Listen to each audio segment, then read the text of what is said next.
Welcome, design students. In this series of lessons, we're going to learn how to use Gravit to make a more detailed character. The previous character you made was a very flat character design, and in this one we're going to use some advanced techniques to add some more detailed shading and shadows and things like that. So I'm going to show you how to make this penguin, but I've also made a fish and an owl. Here's mine. And a fox. You can see my reference pictures and my swatch collection for each one, except for the penguin. The penguin I had done before, so I didn't really need any reference for him. So what I'd like for you to do is follow along and make the penguin with me, and then I want you to choose an animal of your own to make an original character. And when we're done making the penguin, I'll show you how I made the other animals as well, just very briefly. So I've made a new file for my penguin scene. It's an 8.5 by 11 sheet of paper. And let's start by making sure our rulers are visible.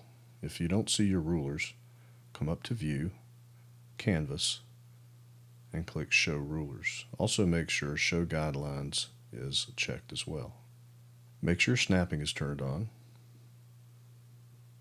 And then make sure that Snap to Guidelines, Snap to Anchor Points, and Snap to Shapes and Snap to Pages are all checked. This just makes it easier to line things up. Also make sure Show Guidelines and Show Symbol Labels is checked.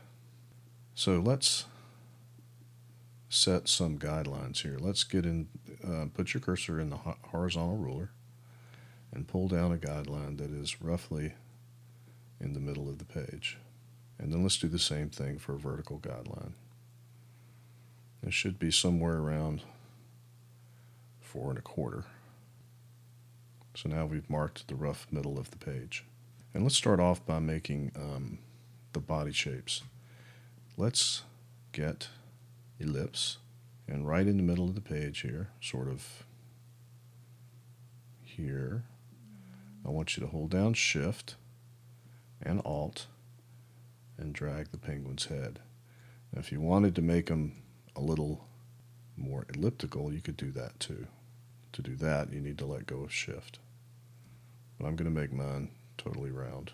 And holding down Alt allows us to create from the middle of the page. I need to make sure that my Layers panel is visible. And I'm going to create a layer by clicking the little plus sign here in the Layers panel. I'm going to double click on this and call this Head. And then I'm going to drag my ellipse inside the head layer. And I'm going to open the head layer up. And I'm going to make sure that I have this ellipse layer selected. Now let's fill this ellipse layer with a gradient, a linear gradient, and let's make sure that the gradient is sort of up this way. So I'm going to grab it, the little handle, and move it like this.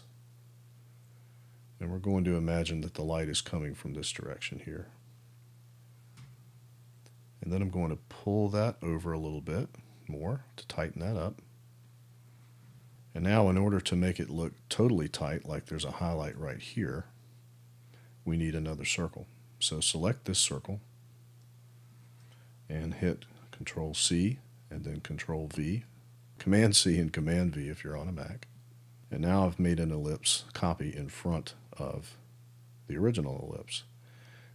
Then grab the corner of that ellipse, hold down Shift and Alt, and pull that in just a little bit.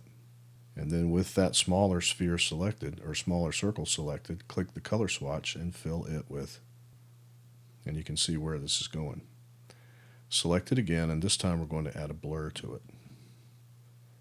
And blur it out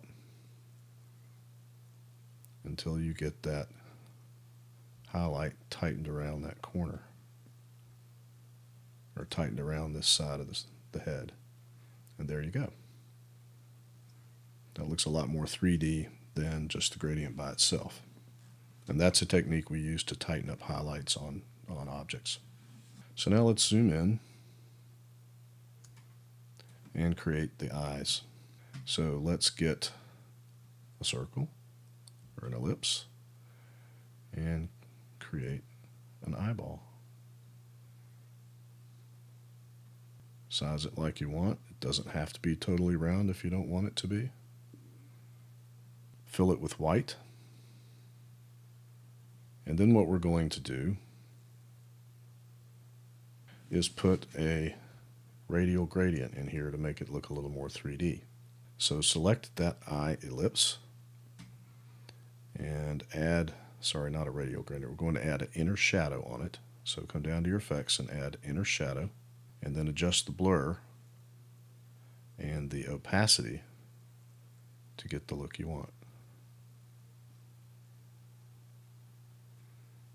Now we could even change the color of this if we wanted to, depending on what kind of look you're looking for.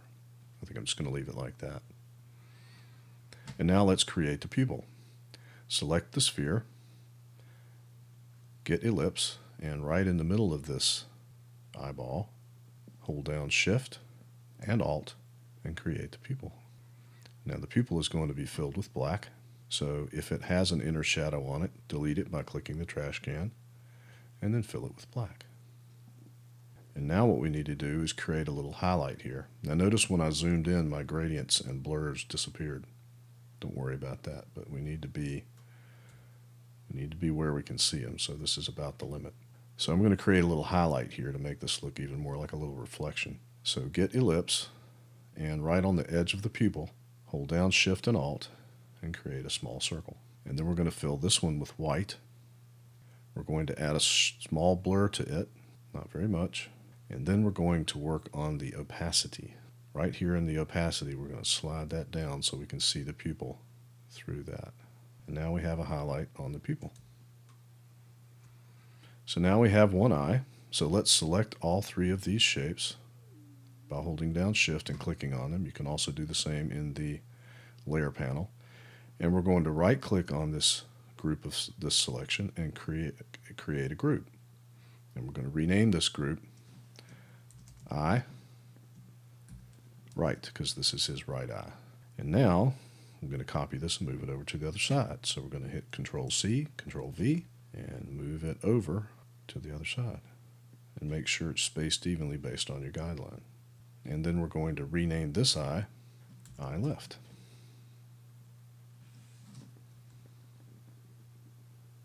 Now I didn't have my snapping turned on like I advised you to do.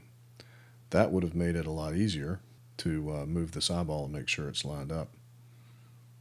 And for some reason Gravit is not cooperating, it's hanging up. So I turned on snapping, and now I'm going to move this, and you can see very clearly how it snaps to the other eye. It shows you what the spacing is here. So before we go any further, I'm going to make sure I save this. So I'm going to go to File, Save to Cloud, and I'm going to name this Penguin 02, because I already have Penguin 01. So when we come back in the next video, we're going to make the beak, and we'll finish up the face. We're going to create some eyebrows, and then we'll create the body. And I'll see you then.